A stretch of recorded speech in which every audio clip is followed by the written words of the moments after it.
بسم اللہ الرحمن الرحیم۔ السلام علیکم۔ یہ پارٹ 2 ہے۔ آج ہم آپ کی خدمت میں کتاب پیش کر رہے ہیں جوگی، مصنف انوار صدیق، آواز وریشہ، پیشکش بک شیئر پاکستان۔ دیگر معلومات اور کتابوں کے لیے آپ رابطہ کر سکتے ہیں 0300291960 پہ محمد اظہر لطیف سے۔ تو آئیے پیش ہے پارٹ نمبر 2۔ تمہارے دادا ابو سے ضروری کام پیش آ گیا ہے، والد صاحب نے بات بتاتے ہوئے جواب دیا۔ آپ کی غیر موجودگی میں میرے اسکول کا کیا بنے گا؟ میں کس کے ساتھ جایا کروں گا؟ تم 4 روز کی چھٹیاں کر لینا، میری والدہ نے کہا۔ ابھی تو تمہارے امتحان بھی دور ہیں۔ میرے ذہن میں اس وقت بھی کئی سوال قلب آئے۔ میرا دل چاہا کہ اپنے والدین سے پوچھوں کہ انہیں اچانک میرے نام کی تبدیلی کی اتنی فکر کیوں لاحق ہو گئی ہے۔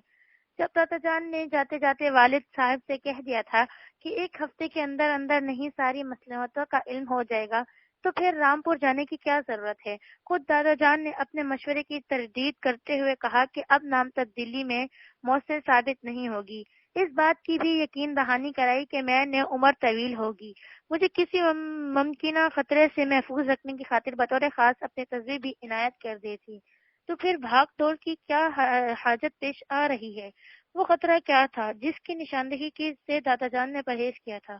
جب انہیں علم تھا کہ نام تبدیلی کا وقت گزر چکا ہے تو اس بات کا ذکر کیوں کیا گیا ہے؟ ایسی بات تھی جو 1 ہفتے پیشہ نہیں بنائی جا سکتی تھی۔ اس کے علاوہ بھی کئی اور باتیں وضاحت طلب تھیں، لیکن میں نے زبان کھولنے سے مناسب نہیں سمجھی۔ مگر اس کے بعد جو حالات تیزی سے بے دردی پیش آئے، انہوں نے میری عقل بھی ضبط کر دی۔ میرے والد صاحب نشت محفوظ کرانے کے باوجود دوسرے روز رامپور روانہ ہو نہ سکے۔ ان کی گھر سے روانگی سے 1 گھنٹہ قبل ہماری پڑوسی حکیم احسن احمد کی کئی مہینوں سے دق کے موذی مرض میں مبتلا تھی، انتقال کر گئیں۔ والد صاحب اور حکیم احسان احمد میں بڑی گاڑھی چھنتی تھی۔ دونوں ایک دوسرے کے آڑے وقتوں سے کام آیا کرتے تھے، اس لیے والد صاحب کو اپنی رامپور کی روانگی مجبور ملتوی کرنی پڑی۔ اس کے بعد 24 گھنٹے بھی نہ گزر پائے تھے کہ دادا جان بھی اللہ کو پیارے ہو گئے۔ والد صاحب کو ان کی موت کی اطلاع ملی تو جیسے سکتہ طاری ہو گیا۔ میری معصوم ذہن میں پھر پھور نچال آ گیا۔ دادا جان کی باتیں یاد آنے لگی۔ انہوں نے والد صاحب سے 1 ہفتے انتظار کی بات کی تھی، اور خود انہیں اپنے بارے میں علم نہیں تھا کہ 4 دن کی چاندنی اور پھر اندھیری رات والی مثال ان پر صادق آنے والی ہے۔ یہ تو انہوں نے محض والد صاحب کو ٹالنے کی خاطر 1 ہفتے والی بات کہی تھی، یا پھر شاید انہیں علم تھا کہ 7 روز کے اندر اندر خود ان کو چراغ گل ہونے والا ہے۔ اگر دوسری بات درست تھی تو پھر انہوں نے ان خدشات کے اظہار سے گریز کیوں کیا جس کا تعلق میری ذات سے تھا؟ ان کی خاموشی کی کیا مصلحت تھی، کیا مجبوری لاحق تھی جو ان کے آڑے آ رہی تھی؟ دادا جان کی تسبیح میرے جسم پر موجود تھی، اور میں سوچ رہا تھا کہ انسان اور پانی کے بلبلے میں کیا فرق ہے؟ دونوں ہی ناپائیدار ہوتے ہیں، ہوا کا ایک جھونکا دونوں کو ناپید کر دیتا ہے۔ دادا جان نے اپنی تسبیح میرے گلے میں ڈال کر 40 روز تک ہر قسم کی آفت اور خطرات سے محفوظ رہنے کی بات کی تھی، لیکن خود انہیں اپنے بارے میں علم نہیں ہو سکا۔ موت کا فرشتہ دبے قدموں ان کے قریب آ رہا تھا۔ میرے ذہن میں الٹے سیدھے سوالات کی اغلاط ہو رہی تھی۔ میں فی الحال ان کے بارے میں کوئی حتمی بات کہنے سے معذرت خواہ ہوں، لیکن اتنا ضرور عرض کروں گا کہ دادا جان نے یہ بات 100% درست کہی تھی کہ خدا کی مصلحتیں سمجھنا بندوں کے اختیار کی بات نہیں۔ میں بھی شاید اندھیرے میں ٹامک ٹونلیاں مار رہا تھا۔ بہرحال دادا جان کی موت کی اطلاع نے میرے والد کو بے حال کر دیا۔ میری والدہ نے انہیں مشورہ دیا کہ رامپور جا کر باپ کی قبر پر فاتحہ پڑھ آئیں، لیکن غم کی شدت نے انہیں اس قدر نڈھال کر رکھا تھا کہ وہ کمرے میں پڑے اس سائے سے محرومی پر آنسو بہاتے رہے جو ان کے سر سے اٹھ چکا تھا۔ مشیت ایزی کے آگے ان کا بھی کوئی اختیار نہ چل سکا۔ 4 روز تک ہمارے گھر میں آہوں اور سسکیوں کی آوازیں گونجتی رہی۔ یار دوست، واقف کار اور پاس پڑوس میں رہنے والے افسوس کا اظہار کرتے ہوئے تو زخمیوں پر جمتی کھڑن پھر ٹھیس لگتے سے ہری ہو جاتی۔ میری والدہ ہم وقت والد صاحب کی دلجوئی میں لگی رہتی، میں بھی والد صاحب کی دائیں بائیں منڈلاتا رہتا۔ میرے پاس غم کا اظہار کرنے والے الفاظ تو نہیں تھے، لیکن میں والد صاحب کے قریب رہ کر انہیں اس بات کا احساس ضرور دلاتا رہا کہ میرے وجود کو بھی ابھی ان کے سہارے کی ضرورت ہے، لیکن کل کیا ہونے والا تھا اس کا علم شاید میرے فرشتوں کو بھی نہیں تھا۔ میرے والد صاحب کی چھٹیاں ختم ہو چکی تھیں۔ جس دن انہیں غم روزگار کو برقرار رکھنے کی خاطر ملازمت پر حاضر ہونا تھا، اس سے ایک رات قبل والدہ انہیں بڑے پیار سے سمجھا رہی تھی کہ ہمت سے کام لیں۔ دفتر میں میرا دل نہیں لگے گا، والد صاحب نے اداس لہجے میں کہا۔ سوچتا ہوں کچھ دنوں کی چھٹیاں اور لے لوں۔ میں آپ سے اس بات سے اتفاق نہیں کروں گی۔ دفتر میں آپ کا ذہن بٹ جائے گا، گھر میں پڑے رہیں تو طبیعت پر مستقل ایک بوجھ طاری رہے گا۔ لیکن لوگ وہاں بھی ہمت سے کام لیں، میری والدہ نے بڑی بردباری سے کہا۔ ابھی آپ کو آزر کے لیے جینا ہے، موت اور زندگی تو خدا کے ہاتھ ہے۔ انسان کو حوصلہ نہیں ہارنا چاہیے۔ میری طرف دیکھیے، میں 3 جان لیوا صدموں سے دوچار ہونے کے باوجود خود زندہ ہوں۔ میں نے آزر کے نام کے سلسلے میں کیا سوچا ہے؟ والد صاحب نے موضوع بدلنے کی خاطر گفتگو کا رخ بدل دیا۔ میں آپ کی رائے سے مفتقف ہوں، والدہ صاحبہ نے جواب دیا۔ ہم خاموشی سے نام تبدیل کر لیتے ہیں، ان کا ڈھنڈورا نہیں پیٹیں گے، آگے جو قدرت کو منظور۔ اگر آپ متفق ہوں تو پھر ہمیں دیر نہیں کرنی چاہیے۔ میں کل ہی جامع مسجد کے پیش امام سے بات کروں گا، وہ جو نام تجویز کریں گے وہی رکھ لیا جائے۔ میں بھی یہی سوچ رہی تھی کہ خدا کے کسی نیک بندے سے مشورہ کر لیا جائے تو بہتر رہے گا۔ میں بستر پر لیٹا والدین کی باتیں سن رہا تھا۔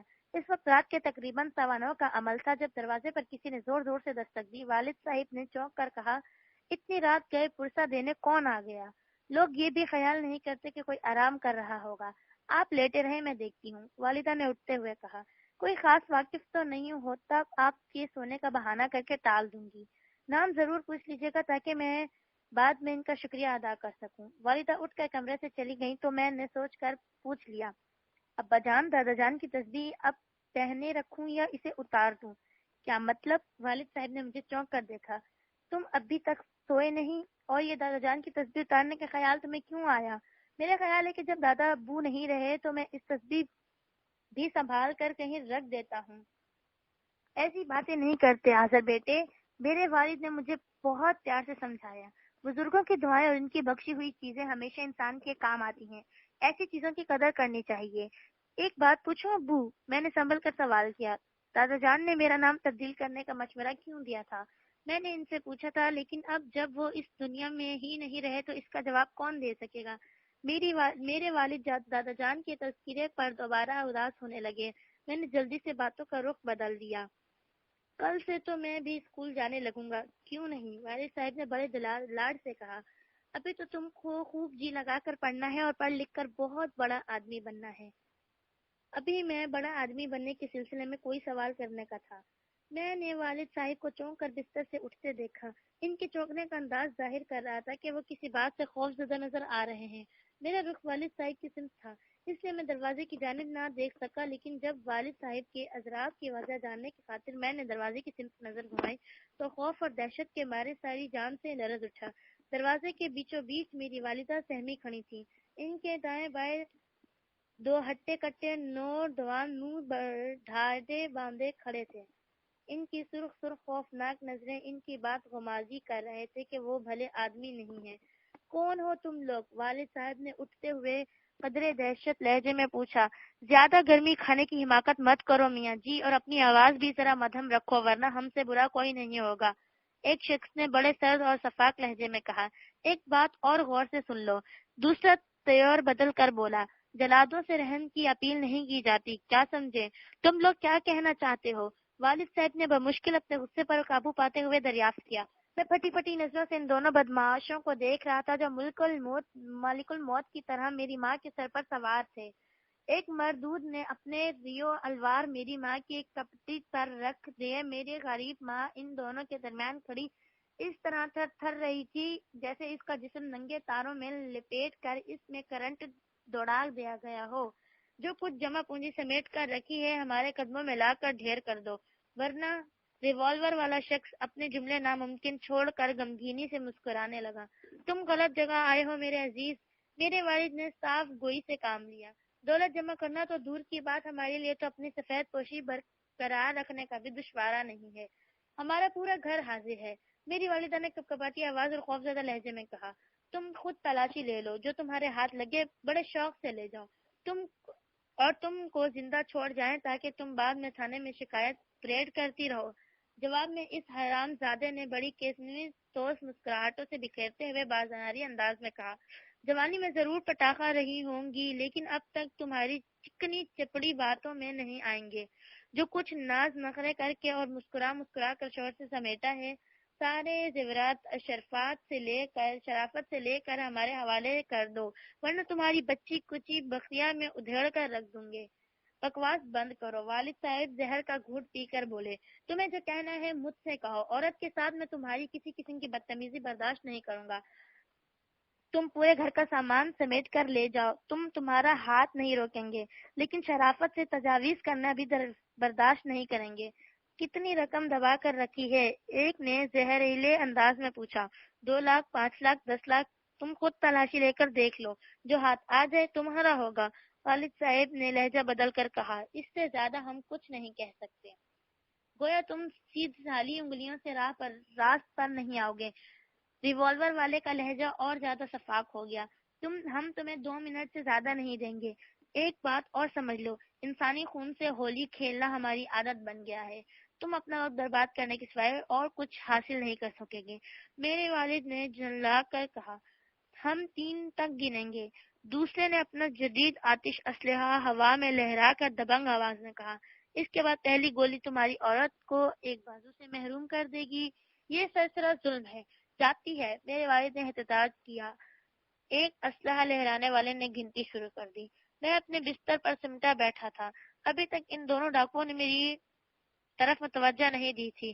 میری بات کا یقین کرو، میرے گھر میں اس وقت 200-250 ہیں، زیادہ کی رقم نہیں ہوگی۔ بیوی کے زیورات جو بھی ہیں وہ تم لے جا سکتے ہو، اس کے علاوہ جو مرضی آئے گی چھاتی ٹھونک کر لے جائیں گے، لیکن تم دونوں کو ٹھکانے لگانے کے بعد۔ دوسرے نے اپنی غلط دانتوں کی نمائش کرتے ہوئے کہا۔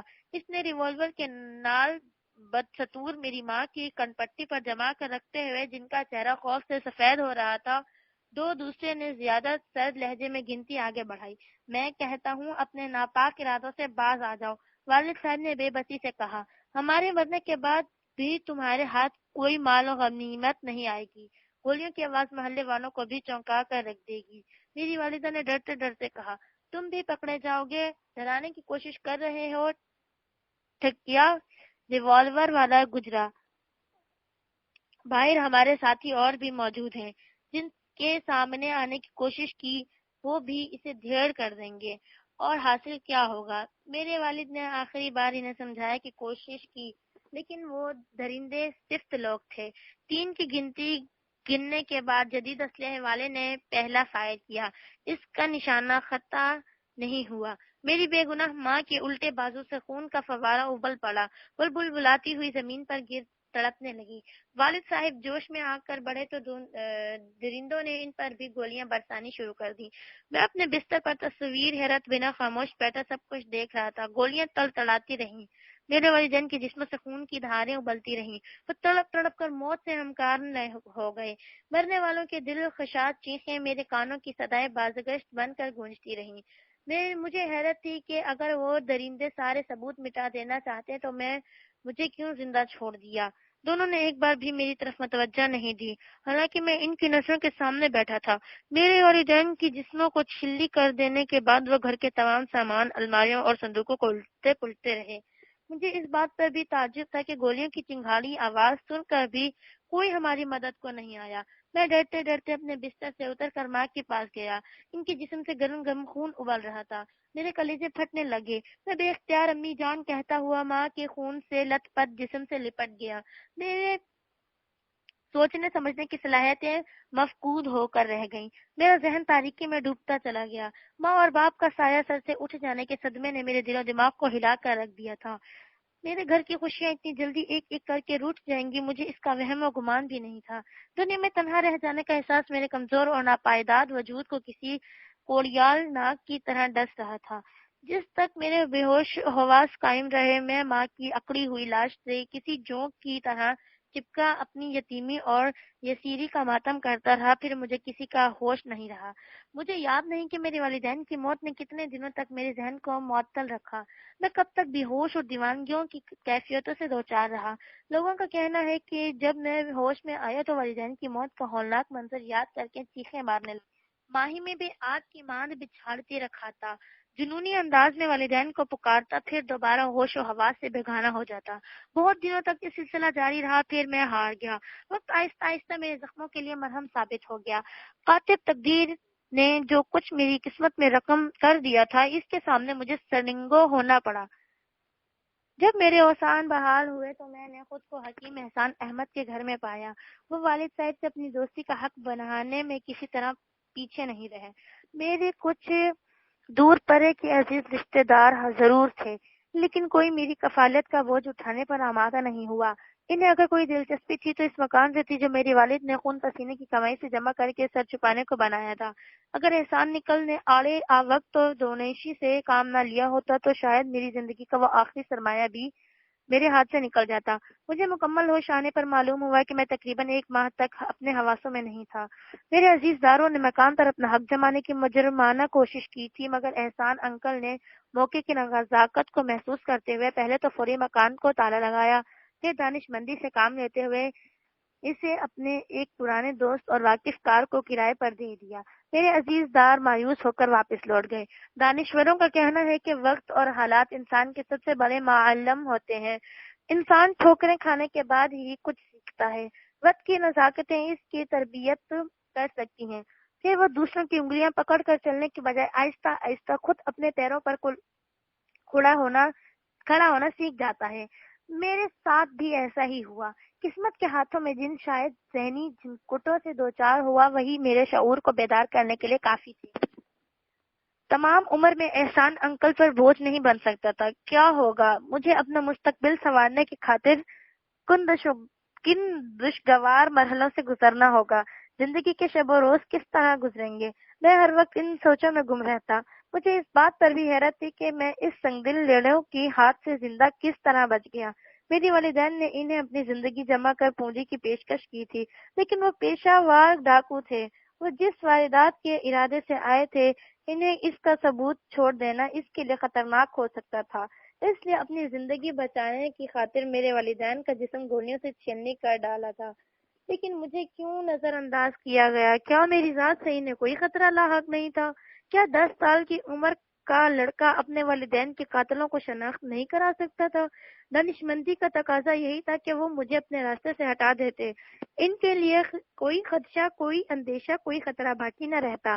میں آج اپنی زندگی کی المناک داستان قلم بند کرنے کو زندہ نہ رہتا، سارا قصہ پاک ہوتا، لیکن مجھے خوب یاد ہے کہ انہوں نے مجھے یکسر انداز کر دیا۔ میں ان کی نظروں کے سامنے تھا، مگر ان دونوں شکل القاب قاتلوں کا ایک بار بھی میری طرف نظر اٹھا کر نہیں دیکھا۔ شاید وہ اندھے ہو گئے تھے، یا کسی غیبی طاقت نے مجھ بد نصیب پر ترس کھا کر میرے اور ان کے درمیان کوئی پردہ تان دیا تھا۔ جس وقت وہ میرے گھر کی تمام خوشیاں اپنے ناپاک قدموں تلے روند کر مال و غنیمت لوٹ کر اپنی جیت اور میری بیچارگی پر کہکہے لگاتے ہوئے واپس جا رہے تھے، اس وقت بھی میں اپنی والدہ کے بے جان جسم کو پاگلوں کی طرح جھنجھوڑ کر دیوانہ وار آوازیں دے رہا تھا۔ کیا وہ بھرے تھے جو میرے دل و چیخوں کی آواز ان کے کانوں تک نہیں پہنچی تھی؟ واقعات کو کریج کریج کر میرے ذہن میں دادا جان کی دی ہوئی تصویر کا خیال آیا۔ انہوں نے کہا تھا کہ 40 روز تک اس تصویر کا میرے جسم پر رہنا ضروری تھا، تو کیا وہی تصویر میرے اور قاتلوں کے درمیان دیوار بن گئی تھی؟ میں نے سوچا، پھر میرا ذہن دوبارہ الجھنے لگا۔ اگر دادا جان کو پیش آ جانے والے حالات کا علم تھا تو انہوں نے خاموشی سے کیوں کام لیا؟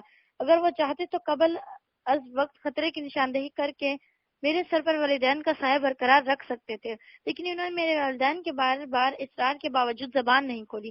آخر کیوں؟ کیا مصلحت تھی جو وہ میری سالگرہ کے دوسرے ہی دن کسی کام کا بہانہ کر کے رامپور واپس چلے گئے؟ میں ہوش آنے کے بعد کئی دنوں تک خود اپنی سوچوں میں الجھتا رہا۔ پھر ایک دن احسان انکل کو ٹٹولنے کی کوشش کی۔ آپ میرے بارے میں کیا سوچا ہے؟ میں نے کرب میں ڈوبی آواز میں پوچھا۔ میں کب تک آپ کے لیے بوجھ بنا رہوں گا؟ ایسی بات مت کرو آذر بیٹے، احسان انکل نے بڑی شفقت سے جواب دیا۔ تم میرے پڑوسی اور میرے مرحوم دوست کی نشانی ہو، میں تمہیں کبھی اپنے لیے بوجھ نہیں سمجھوں گا۔ یہ خیال تمہارے دل میں کیوں آیا؟ میں نے کوئی جواب نہیں دیا۔ احسان انکل کا جواب سن کر میرا دل بھر آیا تھا۔ بس آذر میاں بس، انہوں نے میری پلکوں پر مچلتے آنسو کو دیکھ کر تیزی سے کہا۔ اگر تمہیں میری خوشی منظور ہے تو اب ایک آنسو بھی نہ بہانا۔ جو کچھ ہو گیا ہے اسے بھولنے کی کوشش کرو، جو کچھ آئندہ کرنا ہے اس کے لیے سوچو اور بہادری کے ساتھ وقت کا مقابلہ کرنے کی خاطر خود کو آمادہ کرو۔ وقت کا یہی تقاضا ہے۔ احسان انکل مجھے حالات کی اونچی بیچی کے بارے میں سمجھاتے رہے، پھر بڑی اپنائیت سے بولے، اس بات کو بھی دل و دماغ سے نکال کر کہ تم میرے اوپر بوجھ ہو. میں نے تمہارا مکان کرائے پہ اٹھایا ہے, وہ تمہاری ملکیت ہے. اس کا جو کرایہ آئے گا وہی تمہاری کفالت کے لیے بہت ہوگا. میں چاہتا ہوں کہ تم دوبارہ اسکول جانا شروع کر دو, خوب جی لگا کر پڑھو اور اچھے انسان بننے کے لیے پوری طرح تن من سے جدوجہد کرو. جب تک تم کسی قابل نہیں ہو جاؤ گے میں تمہیں اپنے پاس رکھوں گا. اس کے بعد تمہیں اپنی مرضی پر اختیار ہوگا. احسان انکل نے مجھے اپنا فیصلہ سنا دیا. میرے پاس اس پر عمل کرنے کے سوا کوئی دوسرا راستہ نہیں تھا. میرے استفسار پر انہوں نے مختصراً بات بتایا کہ جن ڈاکوؤں نے میری خوشیوں کو تاجدار کیا تھا وہ بھی فرار ہوتے وقت اس حادثے سے دوچار ہو کر موت کی ابدی نیند سو چکے تھے. میرے گھر سے لوٹا ہوا سامان اور کچھ روپے جو برآمد ہوئے وہ پولیس کی تحویل میں تھے اور قانونی کارروائی کے بعد مجھے واپس ملنے کی امید بھی نہیں تھی. لیکن مجھے ان تمام چیزوں سے زیادہ اس تصویر کا خیال پریشان کر رہا تھا جس نے قاتلوں کو میرے سلسلے میں اندھا اور بہرا کر دیا تھا. میں نے دبی زبان میں اس کے بارے میں دریافت کیا تو احسان انکل نے کہا, میرا خیال ہے کہ جائے وقوع سے کوئی تصویر برآمد نہیں ہوئی. کیوں, وہ کوئی قیمتی تصویر تھی؟ جی نہیں, وہ, میں نے سرسری انداز میں جواب دیا. دراصل وہ تصویر دادا جان نے مجھے سالگرہ پر بطور تحفہ عنایت کی تھی. اگر وہ تحفہ تمہیں مولوی فراست علی صاحب نے دیا تھا تو یقیناً بہت معتبرک اور اہم ہوگا. احسان انکل نے سنجیدگی سے کہا. وہ اللہ کے بزرگیدہ بندے تھے. اور شاید احسان انکل کچھ کہتے کہتے خاموش ہوئے تو میں نے پوچھا, آپ نے بات مکمل نہیں کی انکل؟ میں سوچ رہا تھا کہ جن ڈاکوؤں نے ثبوت مٹانے کے لیے تمہارے والدین کو راستے سے ہٹایا انہوں نے تمہاری جان کیوں بخش دی؟ لیکن میرا دل گواہی دے رہا ہے کہ یہ تمہارے دادا جان کی تصویر کی کرامت تھی کہ جو تم محفوظ رہے. احسان انکل نے کہا, میرے ایک عزیز رامپور میں رہتے ہیں اور تمہارے دادا کے مریدوں میں سے تھے. ان کا کہنا ہے کہ تمہارے دادا بہت پہنچے ہوئے بزرگ تھے اور مستقبل میں جھانکنے کی صلاحیت بھی رکھتے تھے. ایسے بزرگوں کو روشن ضمیر بھی کہا جاتا ہے. احسان انکل کی بات سن کر میرا تجسس بڑھنے لگا. میں نے دلچسپی لیتے ہوئے پوچھا, کیا جو لوگ روشن ضمیر ہوتے ہیں انہیں سب کچھ پہلے سے معلوم ہو جاتا ہے؟ کیوں نہیں, اللہ جس کو چاہے نواز دے. مگر ایسے بزرگ حضرات صرف اشاروں کنالیوں میں بات کرتے ہیں, کھل کر کچھ نہیں کہتے. اس میں کیا مصلحت ہوتی ہے؟ بس یہ سمجھ لو کہ انہیں ان کی اجازت نہیں ہوتی. تو کیا دادا جان کو معلوم تھا کہ ہمارے اوپر کیا آفت نازل ہونے والی ہے؟ میں یقین نہیں کر سکتا, لیکن اتنا ضرور کہوں گا کہ انہیں کی دی ہوئی کرامتی تصویر تھی جس نے تمہیں معجزاتی طور پر بچا دیا. لیکن تم ابھی بچے ہو, یہ باتیں ابھی تمہاری سمجھ میں نہیں آئیں گی. میں نے احسان انکل کی بات سن کر خاموشی اختیار کر لی. لیکن مجھے اس بات کا ملال ضرور تھا کہ اگر دادا جان کو سب کچھ پہلے سے معلوم تھا تو میرے والدین کو بھی بچا سکتے تھے. لیکن انہوں نے ایسے کیوں نہیں کیا؟ یہ میری بات سمجھ میں نہیں آ سکی. اور سر بیٹے, تم اپنے ذہن پر کوئی بوجھ مت ڈالو. احسان انکل نے میرے چہرے کے بدلتے تاثرات کو محسوس کرتے ہوئے سنجیدگی سے کہا, جو کچھ ہوا اس میں اللہ کی کوئی نہ کوئی مصلحت بھی ہوگی. تم اب صرف یہ ٹھان لو کہ تمہیں اپنا مستقبل بنانے کی خاطر بڑی محنت اور جانفشانی سے کام لینا ہے. میں تمہیں ہر اعتبار سے اس کامیاب انسان دیکھنا چاہتا ہوں. میں کوشش کروں گا کہ آج کی توقعات پر پورا اتر سکوں. میں نے انہیں یقین دلانے کی کوشش کی. ایک بات کا اور وعدہ کرو, آپ حکم دیں, میں انکار نہیں کروں گا. میں نے بے حد انکساری سے کہا, مجھ سے وعدہ کرو کہ جب تک تم میٹرک نہیں کر لیتے اس گھر کو اور مجھے اپنا ہی سمجھو گے, کسی قسم کا تکلف نہیں کرو گے. احسان انکل کے لہجے میں ایسی مٹھاس, ایسا پیار, ایسا خلوص تھا کہ میں نے سچے دل سے ان سے وعدہ کر لیا. 15 سال کا طویل عرصہ میں نے حکیم احسان احمد کے ساتھ گزارا. اس کے احسانات کا بوجھ مجھ پر روز بروز بڑھتا جا رہا تھا. ہر چند کے میرے مکان کا کرایہ اوپر خرچ ہو رہا تھا. لیکن حکیم انکل کی محبت, ان کے خلوص کی کوئی قیمت ادا نہیں کی جا سکتی تھی. وہ جس طرح مجھے کندن بنانے کی خاطر اپنے علم, اپنے تجربوں, اپنی محبت اور اپنے مشوروں سے نواز رہے تھے, ان کا کوئی مول نہیں ہو سکتا تھا. انہوں نے کچی عمر میں میرے سر پر ہاتھ نہ رکھا ہوتا تو شاید میں بھٹک جاتا. وہ غیر ہونے کے باوجود اپنوں جیسا سلوک کر رہے تھے. جو اپنے تھے وہ بیگانے بن گئے تھے. والدین کا یہ سر سے اٹھنے کے بعد انہوں نے نظریں پھیر لی تھی. ان کی دلچسپی مجھ سے زیادہ میرے مکان میں تھی جو حکیم انکل کی دانش اندیشی سے بچ گیا تھا. میں اپنے خونی رشتوں کے تذکرے سے گریز کروں گا. جب انہوں نے سارے تعلقات ختم کر دیے تھے تو میں کیوں ان کی طرف پلٹ کر دیکھتا. ان سے زیادہ قابل و احترام تو ڈپٹی بشیر علی تھے جو پولیس کے محکمے میں ڈپٹی سپرنٹنڈنٹ کے عہدے پر فائز تھے. میرے مکان کو انہوں نے کرائے پر لے رکھا تھا. پٹنہ میں بشیر علی کو بچہ بچہ جانتا تھا. بڑے رئیف داب اور ان کے اصول پرست انسان تھے. سارے شہر میں ان کی توتی بولتا تھا. وہ بھی حکیم انکل کی وجہ سے دامے درمے صنفے میرے کام آتے رہے. میں ان دونوں حضرات کا جس قدر شکریہ ادا کروں کم ہوگا. ان کی مہربانیاں بے شمار تھیں. وہ میرے اتالق تھے، میرے رہبر تھے، میرے بزرگ تھے، میرے محسن تھے. میں ان کی محبتوں کا قرض کبھی نہیں اتار سکتا. 15 سال کے وہ ایک ایک لمحے، ایک ایک پل آج بھی میرے ذہن پر نقش ہیں. ان کی تفصیل لکھنے بیٹھوں تو شاید وہ ایک علیحدہ داستان کی شکل اختیار کر لے، لیکن میں ان کی باتوں کو رقم کر کے اپنے داستان کو تول دینے کی کوشش نہیں کروں گا. صرف اتنا ہی لکھ دینا کافی سمجھتا ہوں کہ ان کے احسانوں کا مجھ پر جو قرض ہے وہ شاید میں تمام عمر نہ اتار سکوں. میں نے 19 سال کی عمر میں میٹرک کا امتحان ممتاز نمبروں سے پاس کیا. میرے پاس وقت کی کوئی کمی نہیں تھی. میرے اوپر بس ایک ہی دھن سوار تھی کہ پڑھ کر بڑا آدمی بنوں اور اپنے والدین کے خواب کو شرمندہ تعبیر کر سکوں. میری محنت رائے گاہ نہیں گئی. میں نے میٹرک کے 4 سال بعد BA کی ڈگری بھی حاصل کر لی. حکیم انکل اور ڈپٹی بشیر علی کا مشورہ تھا کہ میں مقابلے کے امتحان کی تیاری کروں اور اسکول سروس میں کوئی اعلیٰ عہدے حاصل کر لوں. لیکن ان دنوں حکیم انکل کی صحت خراب تھی. ان کے اپنوں کا بھی ان کا ساتھ اچھا برتاؤ نہیں کیا، اس لیے وہ دل برداشت نہ رہنے لگے. میں ان حالاتوں کے پیش نظر ملازمت کرنا مناسب نہ سمجھی. ڈپٹی بشیر علی نے اس موقع پر بھی میرا ساتھ دیا.